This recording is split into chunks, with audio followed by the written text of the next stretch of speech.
is there a specific strategy someone should only apply to service-based companies or product-based companies, or what's your recommendation? See, everything depends.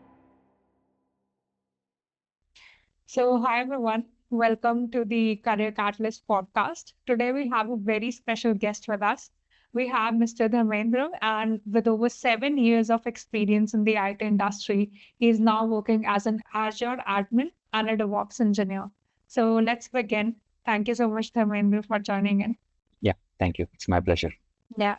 So, Dharmendra, how did you start your journey of Azure? How did you even know that, about the term? How did you realize that you want to enter the world of DevOps in Azure? Yeah, actually, like I have been graduated from my university itself. So when I went to my first organization, I was like not put into the technology which I liked the most. Okay, like that is just a normal technology. It's a normal work. So I was not completely happy with what I am doing. So and also I could not find my career scope to be better enough if I am continuing in the same field.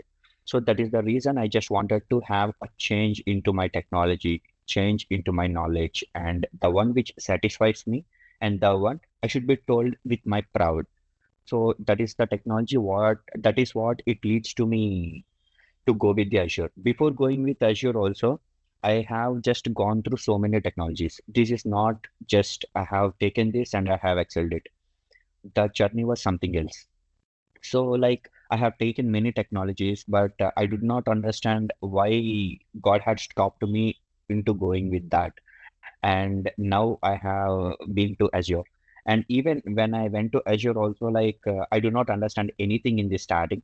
Why? Because I do not have any godfathers or someone, those who are going to teach. Why? Because at that time, cloud is very new, and that to Azure is very, very new. So that is the reason, like just like some other technologies, I have learned Azure also, but this had given me immense interest. And why? Because everything in the world works on cloud right now. Whatever you see, it works on cloud. Your laptop, your phone, everything. The branded clothes, what you wear, they are that brand itself is on some cloud. So when everything in your life is on cloud, then why don't you learn it? Yeah. Right, that's sort of great ideology. So, you mentioned that you didn't directly start with Azure. So there was a lot of elimination in your, tools and technologies, right? So for the viewers who are going to watch this, how can they approach, for example, if someone's a graduate or a fresh graduate, or they have a BCA or BTech degree, and they have no clue, but they want to break into cloud or DevOps. So, what's the exact framework they can use to break in the industry? Because that's quite competitive right now. Yeah, I agree. But first, before going into cloud directly, first they should understand where they are, like what is the technology their interest is going upon. Let us say there are few people, those who may not be super good at academics, but they are very good at coding. So, like in that case, they can happily go with like full stack developers.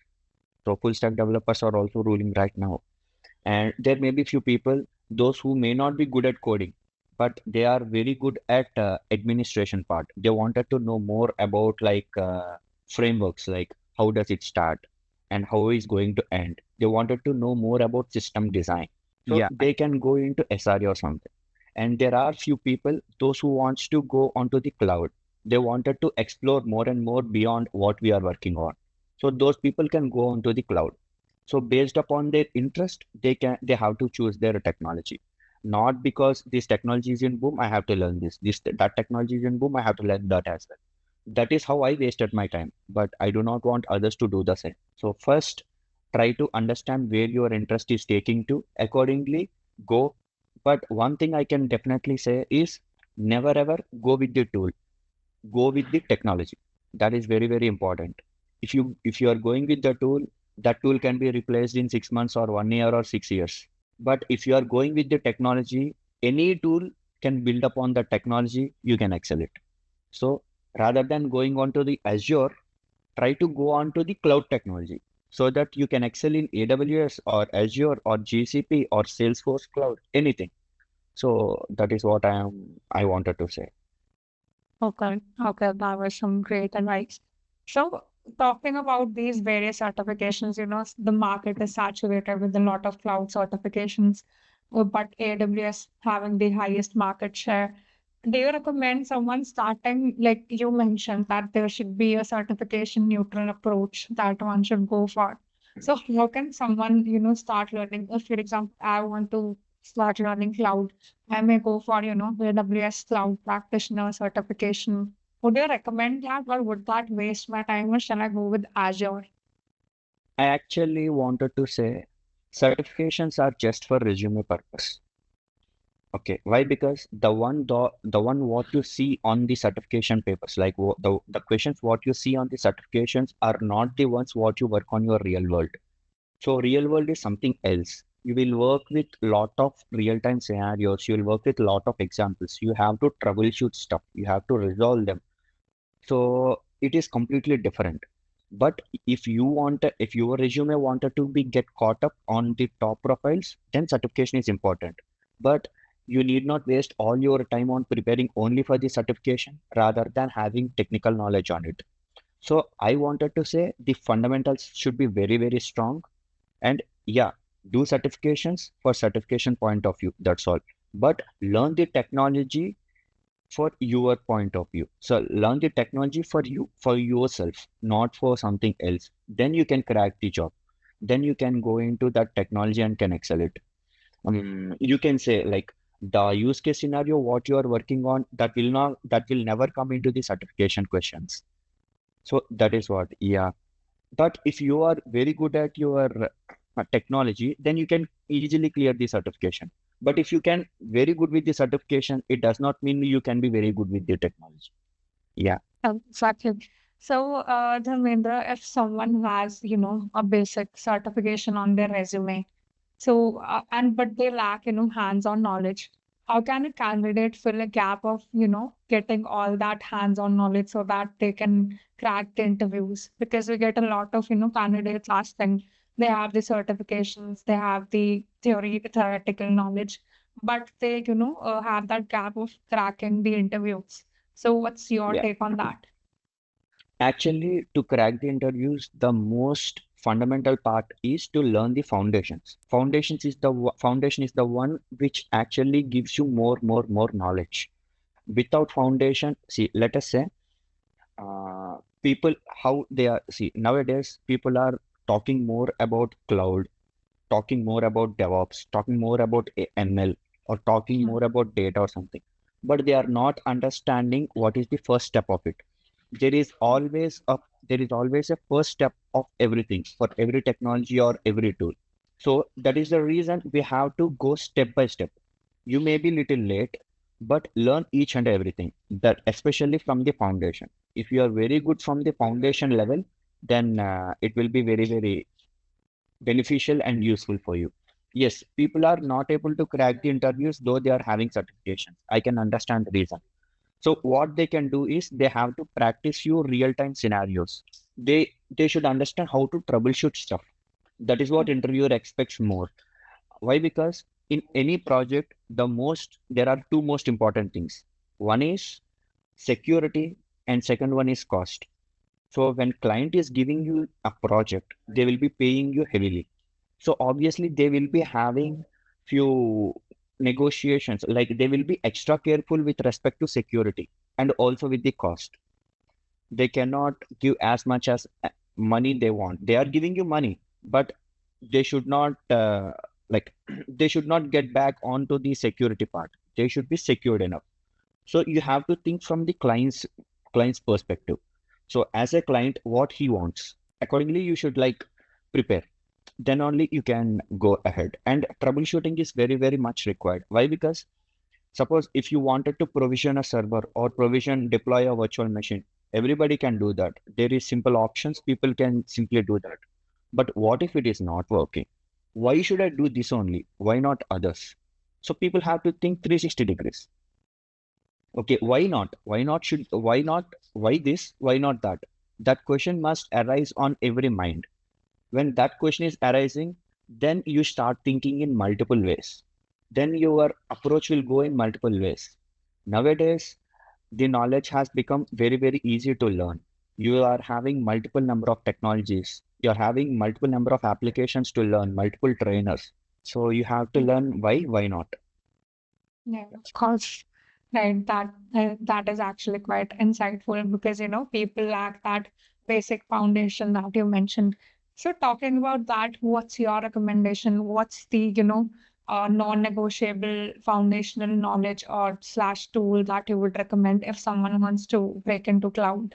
The first and foremost important part is as a cloud admin or an administrator, you should be very good with networking skills. Mm. Why? Because on network only you will be having your virtual machines. On virtual machines, you will be hosting your applications.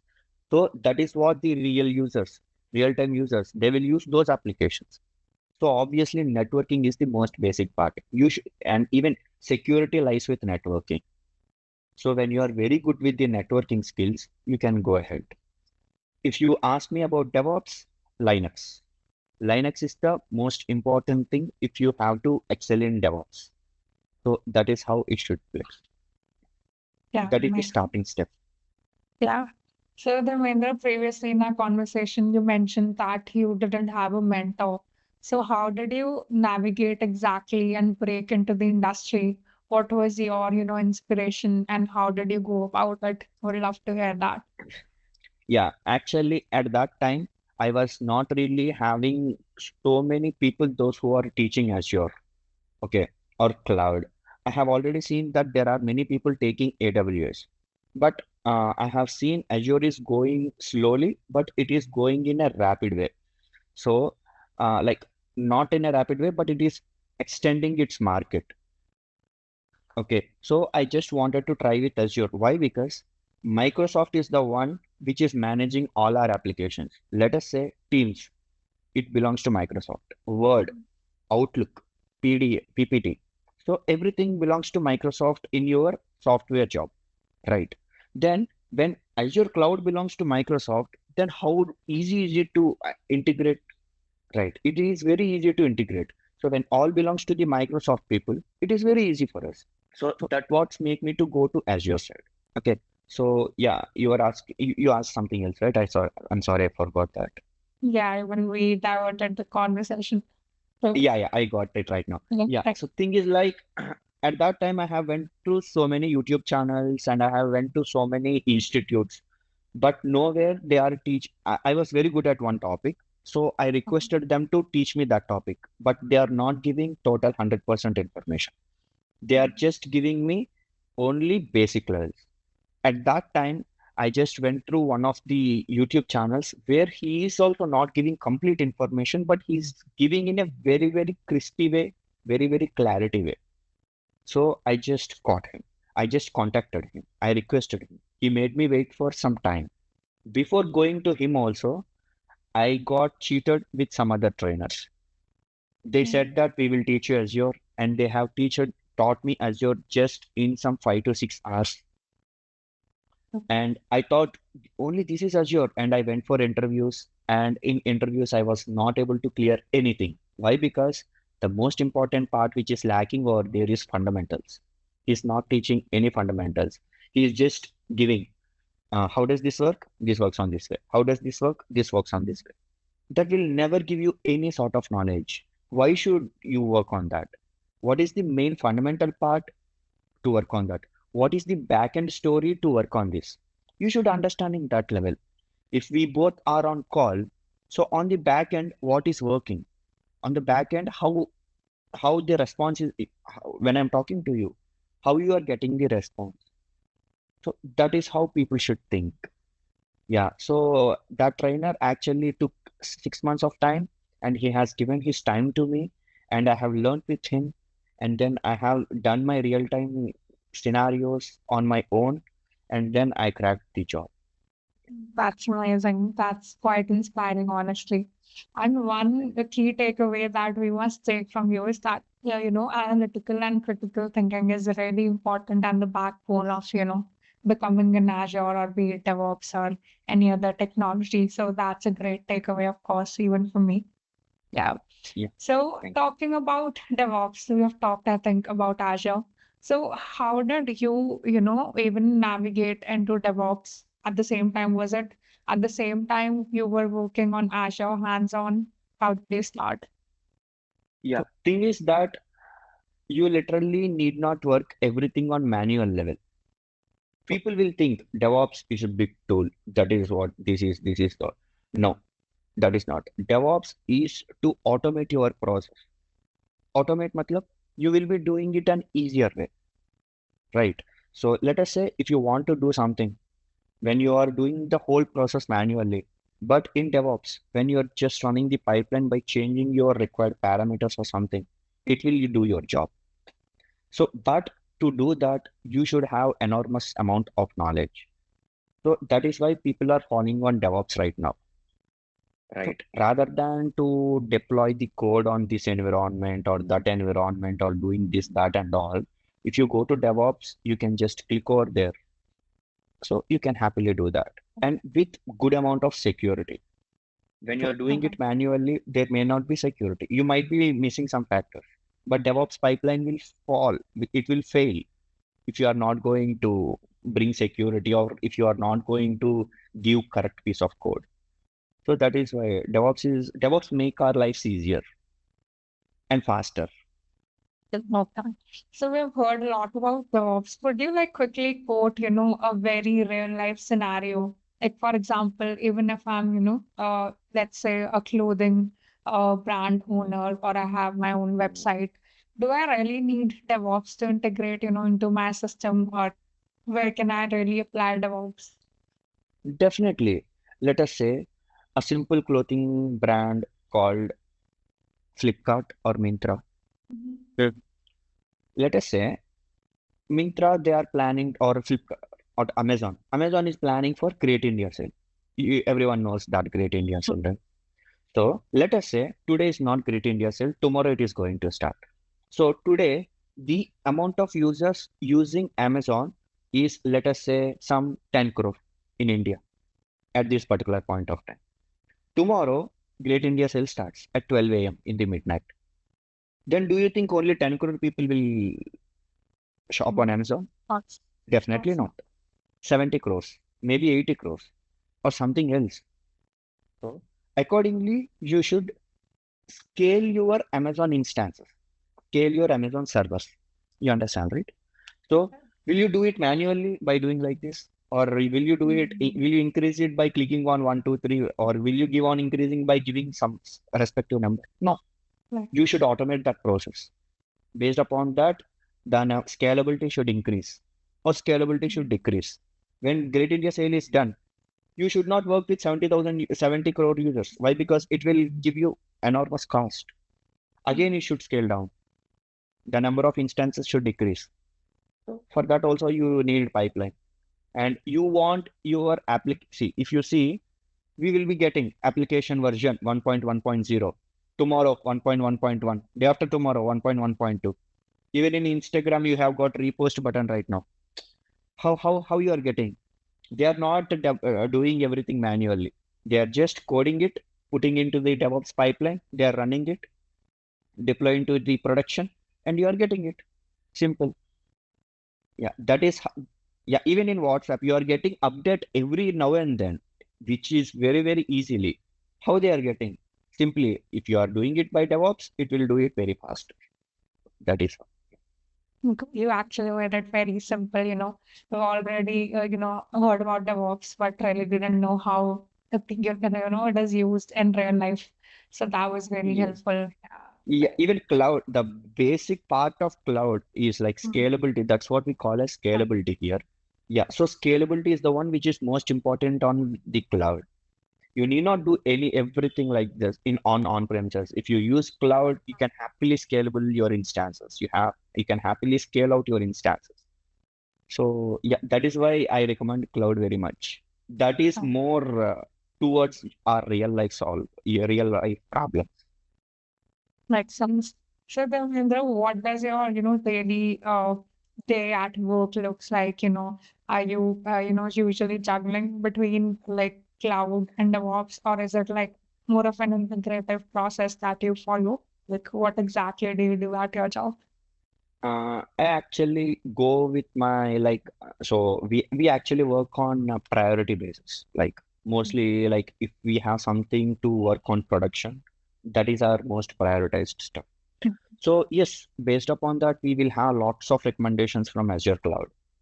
So they will say that your virtual machines are the beauty about cloud is that with Azure Cloud is they'll come and say, boss, your virtual machine is taking much cost than expected. Do something to it. Then our brain should start working. Okay, this is why, because you will have lakhs of VMs, lakhs of virtual machines. I mean, you cannot monitor each and everything on single day. Then Right. our so at that time, so that is why they are giving us those recommendations. So you have to work on those recommendations. Why it is they taking much cost than expected? What is the reason behind it? Accordingly, we should troubleshoot, we should solve and save the project budget. Then and another recommendation comes as like, boss, this is not at all secured.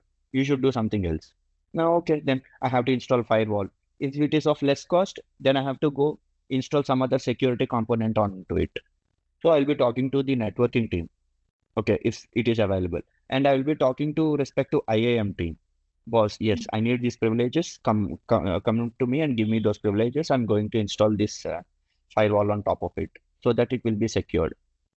And then I will be presenting, see, I have done this. So that is the reason I have saved this much of project cost and I have increased the security. So you can check Azure secure score have been increased this much. So if you are showing him the results like this, everything, what else would do someone wants? So this is how my thing goes on. And sometimes if coming to the DevOps, if there is a requirement saying that this needs to be deployed on production or something else, then I'll be checking. So what is the background of it? So actually, what is it doing? Is it necessary or not? Or can we make it much lesser as possible? Can we shorten the code as much as possible? And before going to the prod, did it meet all the requirements in UAT or different pre-production environments and all? So I'll check all those things. Then I'll check the pipelines. So that is how. Okay, that's actually quite, interesting, honestly. So I'm sure like people watching this would really, engage well with this and how you explain. So you also mentioned coding. You have, what the term you have to code to automate the scripts and deployments and everything. So do you really recommend if someone's coming from a non-technical background or even from, a technical background, still not very good at coding? So, what would you actually recommend? What should they do? If you ask me, even I'm not good at coding. Okay. So coding is not the major prerequisite. Coding is the prerequisite for developers. If you want to go into developing stuff, then maybe you should require coding knowledge. But thing is that you should understand basics. So yeah, if someone is coming from non-technical background, coding is not at all prerequisite. Coding is not at all mandatory. When you're, but why? Because there is networking. Networking can work without coding. You can be a good network engineer without having much coding knowledge. But when you are slowly growing into the state, once you get a job, when you start working, slowly you will understand the code. Slowly you will know how to use that code. By seeing the code, you can understand what the developer is trying to bring on to you. Okay. But coding is not at all a prerequisite or mandatory parameter to go into DevOps or cloud. Okay. So, which coding language would you recommend, for someone who's starting out, even if they That have? actual that actually differs. If you ask me, Python. So, is that because It of the simplicity of the syntax, or does it exactly. integrate well? Okay, great. So, let's talk about, we didn't exactly talk about the timeline or where did you start and which year. Just wanted to ask that what's the, nuance that we see earlier in the industry in cloud, or what's the specific difference you now notice that that's quite evident. So, and how can people, adapt to it? What's your take? Mm, yeah. Actually, I started my software journey in 2017. Okay. So like up to 2019, I was working on some other technology, which which is not giving me immense satisfaction. So I started in 2019 to research on cloud and all. So like in 2019, I have gone to one trainer, but it didn't work well. So in 2019 end, I have started working with another trainer. So like within 3 months, I've got a job. So I started working on to the cloud from there. Okay. So, is there any difference, right? Like, do you feel the pressure to integrate, AI or agentic AI into your workflow currently because these are the buzzwords currently? Or do you think that, things should be done in a traditional way itself, even right now? Actually, we have to see technology into two types. Number one, which is harming us.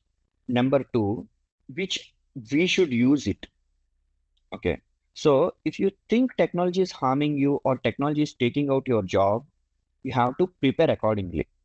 You should make use of the technology. That is what I believe.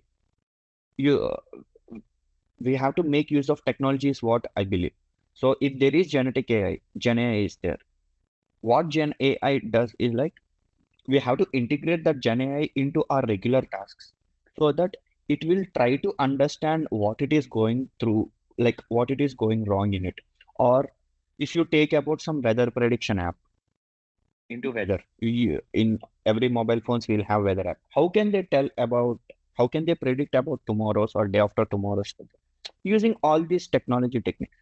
So instead of being scared to it, why don't you learn how it is working on? Why don't you learn how to integrate that with your cloud or how to integrate that with your everyday problems? Not everything is on job. We should not think everything is on job level. They are giving us one requirement, we are working on it, we are providing it to them, we are leaving. Not everything is that. You can just correlate it with your real life problems. Let us take weather.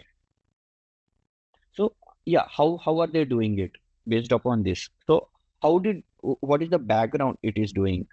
So in background, what is doing? Or you are watching some movies on Netflix. At a time, so many members are watching. So how many people are watching at a time? In the different application, when so many people are watching, it is getting crashed. So what is the reason between these both? What is the reason behind this? So if you think in that way, it it pushes you to get that knowledge. Simple. Right now we have ChatGPT, Perplexity, Gemini. We have many AI tools. You can go if you question them, they'll give it more than like simple. Again, here also there comes a similar kind of job called as prompt engineers. Right now, you should understand what to give. You should understand what prompt you have to give. Then accordingly, you will be getting the answers. Moment. Which Yeah, is makes everything is a sense. learning. Even now I have to learn so much. My manager have to learn. His manager have to learn. Everyone should learn. So, which is Yeah, right. We in my can't pers be outdated. Yeah, shopping. exactly in my perspective, everyone should learn, and learning should be everyday process, which is Thank you. Right. That's a great takeaway, of course. Be it cloud or DevOps or any other technology, does not matter. Does not matter. Even Google CEO, Microsoft CEO, or like Apple CEO, everyone learns. If they are not learning, how can they update themselves? That's true. Yeah, right. So, Dharmendra, what's the major, roadblocks that you have faced, maybe when you started working in your first job in cloud, or was there a particular, perspective shift that you thought, okay, that is somehow going to work in this way, but I thought it is going to work in some other way. So, are there some kind of, typical misconceptions that people enter the industry with, and then they realize that, okay, no, this is not how it works. I thought that, this approach was going to be in such a way, but it turns out to be some other way. Is there something that you think that happens? One of a myth Actually, in the industry, and you can bust it, yeah, simple. See, thing is that uh, they are paying you or not only for your knowledge, also for your experience. So, like what you have seen before, like what is the troubleshooting technique what you have done before. But I wanted to tell one simple important thing. People may think that everything will go in a smooth way, right? Not everything goes in a smooth way.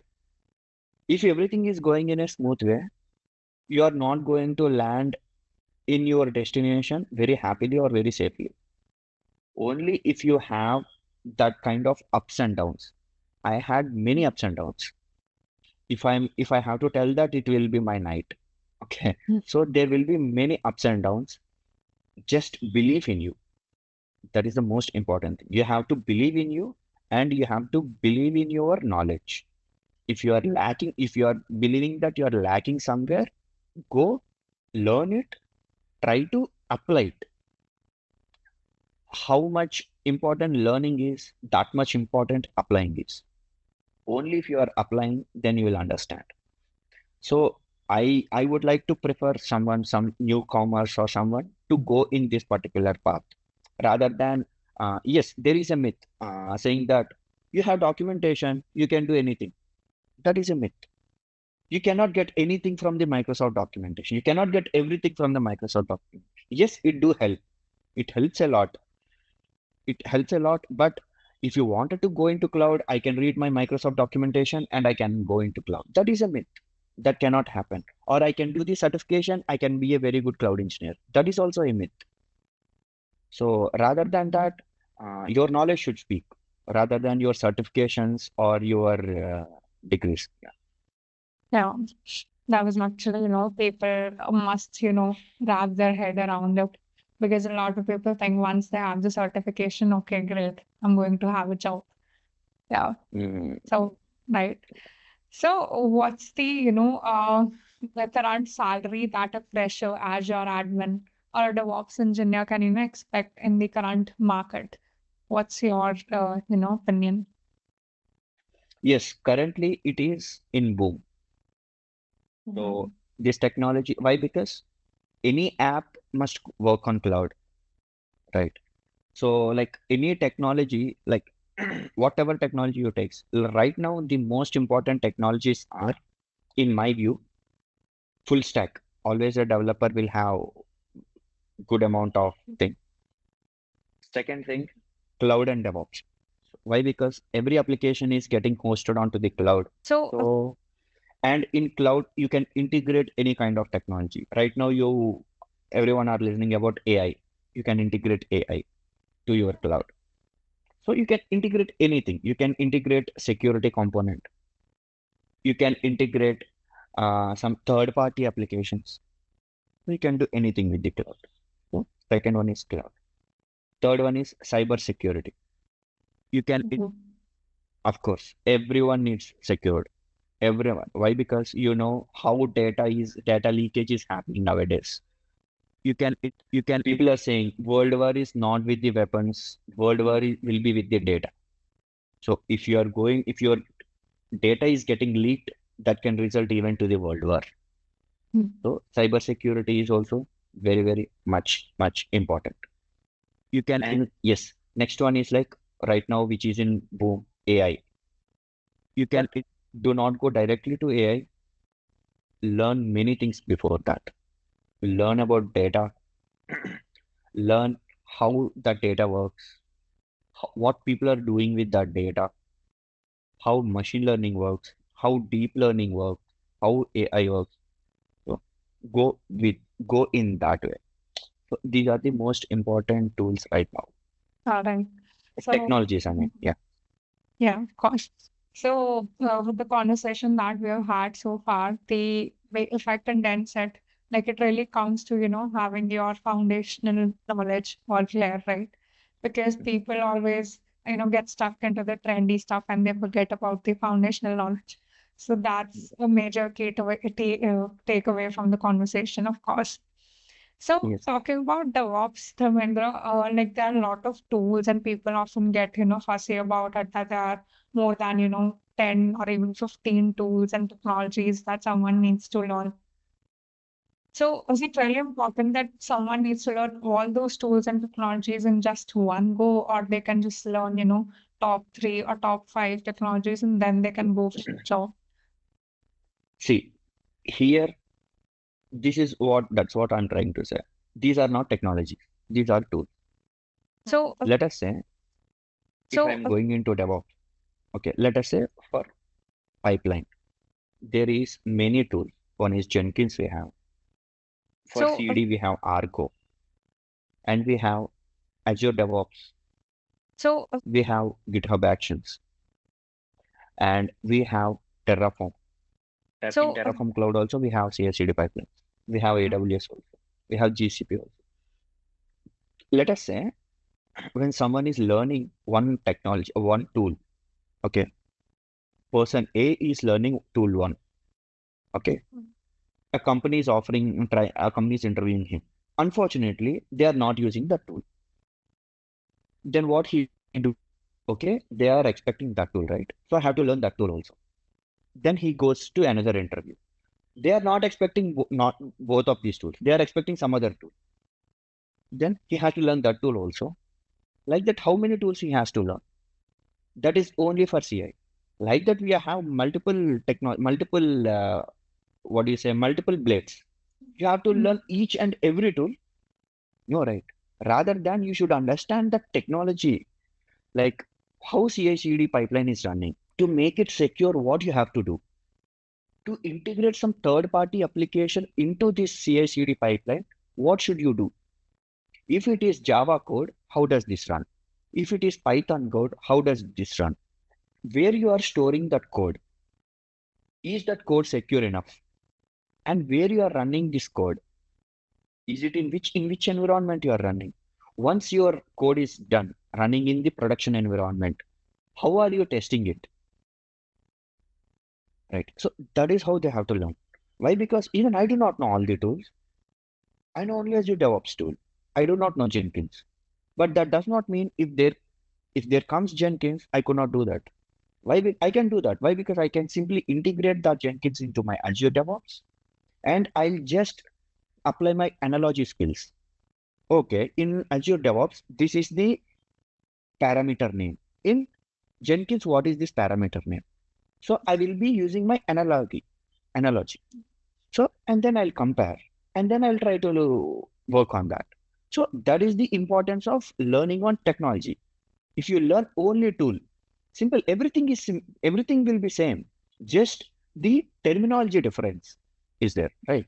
In Azure DevOps, it will be called with this name. In Jenkins, it will be called with some other name. And UI difference, user interface is also different. Apart from that, everything is same. Simple. You are using Flipkart. You are using Myntra. How you are placing your order? Same, right? But the terminology differs. They say one say cart, one say some other shopping cart. And UI obviously is also different. So, so you should know how to place the order rather than you should know only this way, right? yeah, So that is the difference. yeah, that actually gave a lot of clarity because people often get, overwhelmed with all those tools. And as you Hmm. mentioned, that's actually happening with a lot of, candidates who are applying. So that was Yeah. great. So even interviews can understand, okay, this guy is not familiar with the tool, but he knows the technology. So we can happily take him. Anyhow, they will be giving you some knowledge transfer. They'll be giving you KT. And that too, for freshers, you need not worry about it all. You can happily learn the fundamentals. You can go, you will do wonders. Mhm. Yeah, that's amazing. So, moving on to, if someone has, acquired the complete knowledge and now they want to apply for jobs, is there a specific strategy that one should go for that, someone should only apply to service-based companies or product-based companies or like, go for startups or enterprise level companies? What's your recommendation? See, everything depends on our luck. Why? Because let us say, if you are having filters right now, in the starting phase of your career itself, if you are having these many filters, then how can you learn? But once you are having the jobs in your hand, then you should decide which one is going to give you more knowledge, right? So, like, that is more important. But first, now landing on a job is what your target should be. If you have landed on some jobs, then you can think. okay, this one is giving me this much package and that one is giving me more amount of exposure. So accordingly, you have to select them. Excellent. Yeah. Okay. So, Dharmendra, moving on, what's your final piece of advice to our viewers, who aspire to enter the cloud or DevOps industry? Simple, believe in yourself. You need not be scared. You will be seeing ups and downs, definitely. You'll learn a lot. You'll understand what you are doing. And in the starting phase, do not go behind money. Do not run behind money. Just run behind knowledge. You just wanted to have more and more and more knowledge. If you can have more knowledge, then definitely money will come to you. Like with the basic salary, I have worked for so many years. Well, So then you will not even expect what you will be earning if you run behind the technology, if you run behind the knowledge. But if you are run behind the money, it will run much faster than you. So run behind the knowledge, get more knowledge, then money will be with you. yeah, And that focus was on fundamentals, believe in yourself. Yeah, you have to sacrifice few things that like was really time and good. all. Yeah. Right. So that's of course people need to keep this thing in mind when applying for jobs, especially freshers. Yeah. True. So And consistency is the key. Discipline and consistency are very important key factors. You may study for 1 hour only, doesn't matter, but do it daily rather than just taking your book for 2 hours on Saturday, 2 hours on Sunday. No, take your book every day on Monday to Sunday. Then mhm. Amazing. Thank you so much for joining, Dharmendra. It was really amazing and great talking to you. Thank you so much again for your insights. Yeah. thank you. It's my pleasure.